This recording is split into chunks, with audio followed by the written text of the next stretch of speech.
안녕하세요. 인생컨닝입니다. 네, 오늘은 최근엔 조금 증가하고 있는 이혼 사유, 그리고 이제 흔히들 많이 생각하지 못하는 이혼 사유에 대해서 좀 말씀을 드리려고 해요. 근데 이제 이 이혼 사유는 좀 시대 변화를 반영을 하죠. 어떤 거냐면은 부부 간 그 애완동물 또는 반려동물 관련 분쟁입니다.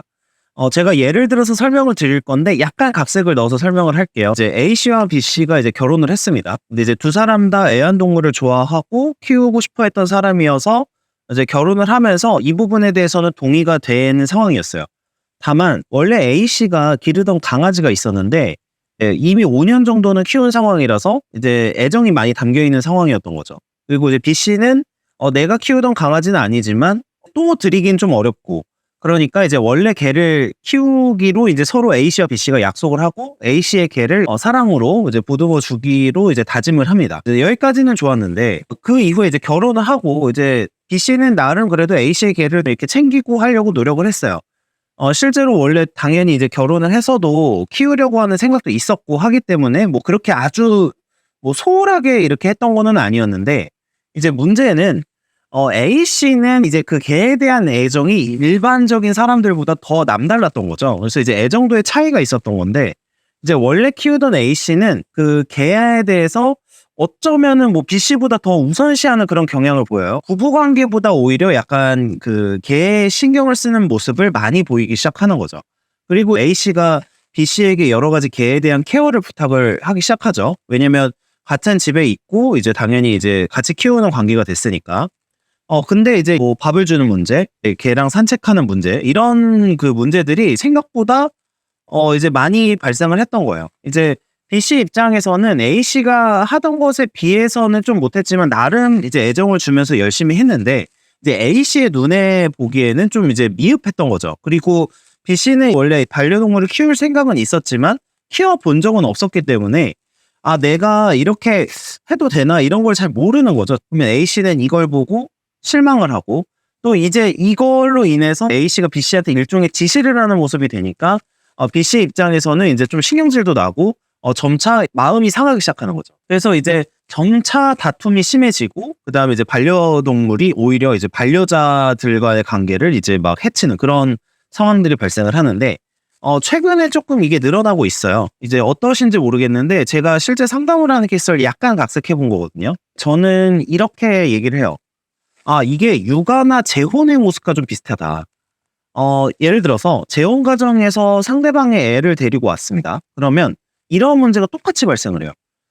원래 자기 유전자를 타고 난 그 애를 대할 때와, 예를 들면 전 배우자가 있겠죠. 이제 전 배우자와 사이에서 낳은 자녀, 이런 부분에 대해서도 이제 애정도의 차이나 어떤 친숙함의 차이 같은 게 많이 문제가 되는데, 이 반려동물 자체가 사실상 좀 자녀처럼 생각을 해요. 당연히 이제 자기가 이제 많이 애정도 쏟고 여러 가지 했으니까요. 애완동물을 키우는 경우가 전반적으로도 증가를 하고 있는 상황이고, 이제 반려동물이나 이런 부분에 대한 견해 차이로 이제 다툼이 심화되는 경우가 조금 늘어나고 있다, 이렇게 생각을 하시면 될 것 같아요. 이제 협의혼을 하는 경우가 많은데, 이제 협의혼을 하게 되면은 이제 이런 그 정확한 사유 같은 거는 이혼 이제 통계로 잡히기가 어렵죠. 최근에는 상담하는 케이스에서 생각보다 부부 간 불화에 그 반려동물 문제가 있는 그런 상황이 좀 많은 것 같습니다. 제가 아까 말씀드렸던 그런 그 각색한 사례에서는 그 반려동물을 양쪽이 다 키우고 싶었고, 그리고 이제 결혼 전에 이미 그 키우고 싶었다라는 그런 부분에 대해서는 동의가 된 상황이었어요. 그런데 불화가 발생을 한 거고, 이제 서로 사랑은 하는 사이지만 한쪽은 반려동물을 키우고 싶지 않은 상황이다. 그러면은 당연히 이거보다 훨씬 심한 다툼이 이제 발생을 하겠죠. 이거 제가 상담하는 케이스 중에서는 어떤 분들은 이제 내가 배우자를 대하는 것보다 애완동물을 훨씬 더 챙기는, 반려동물을 훨씬 더 챙기는 그런 케이스가 생각보다 많이 등장합니다. 어떤 케이스도 있냐면 양측이 둘 다 키우던 케이스예요. 이게 이제 재혼 가정하고 되게 비슷한데, 양측이 반려동물을 키워서 어쩔 수 없이 집을 합치면서 이제 합치는 그런 케이스가 있는데, 이 케이스에서도 마찬가지 상황이 벌어져요.